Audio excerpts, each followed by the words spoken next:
Hello kids, get ready with me na naman. Inside the Car Edition, matabong kay Batangas. So, yeah. Nasa kwarto pa kasi yung buong barkada, kaya dito muna ako sa sasakyan. Ito lang yung dala-dala ko this trip. So, let's groom our brows first using Brow Balm by Envy. Bago nilang concealers, ito yung packaging. Very clean, very sleek. 237 pesos lang. And kapag bumili ka ng dalawa, may 40% off ka pa. So parang naging 150 pesos na lang isa. Powder finish na rin. Creamy and buttery. Swatch party muna tayo. Shade number 1. Ang daling na cover nung tattoo ko, diba? Number 2. Ito pwedeng corrector. Number 3 naman is the perfect highlight shade for me. Mga 1 to 2 shades lighter than my actual skin to. Ito na may number 4. Ito medyo warm na siya sa akin. Proceed tayo sa number 5. Pwede to, summer shade ko. Very neutral lang yung shade niya. And number 6 is my actual skin tone. Kailangan ko ng medyo may yellow undertone para ma-cancel out yung redness ng face ko. Number 7 naman can be used as my bronzer. And number 8, saktong-sakto siya para pang contour.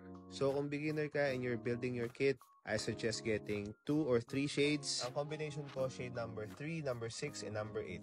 Isa to conceal my imperfection, lighter one for highlight, and the dark shade is for contouring. Ngayon, gagamitin ko siyang base. Hindi ako gagamit ng foundation. I'm gonna use just this concealer as my complexion product. Tingnan nyo naman yung difference. Wala na agad yung redness ng cheeks. Gawa naman natin ng paraan tong under eye. Konting dab lang and blend. Kita nyo naman, wala na yung darkness ng under eye.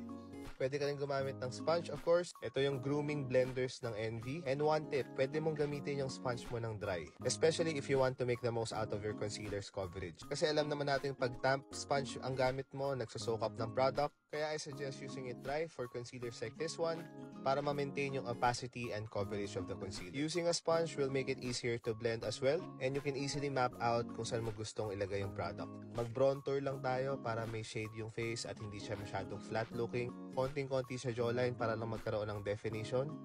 Blend out mo lang na maigi, tanggal na yung double chin mo, may instant pa nga ka pa, di ba? Before and after, mas payat, mas hupak tingnan, and huwag natin kalimutan yung nose contour. Konting definition sa side, blend lang ng maayos para walang harsh edges. Konti sa eyes para lang mas maging cohesive tingnan. Ito na yung number 3 ko na pang highlight to make the bridge appear taller and slimmer. Nasa pagbe-blend lang talaga yan at proper shading to make it look more natural. Konting lip color para hindi tayo maputla. And hindi na tayo gagamit ng setting powder, setting spray na lang. Kasi powder finish na yung mismo concealers. Ang galing, di ba?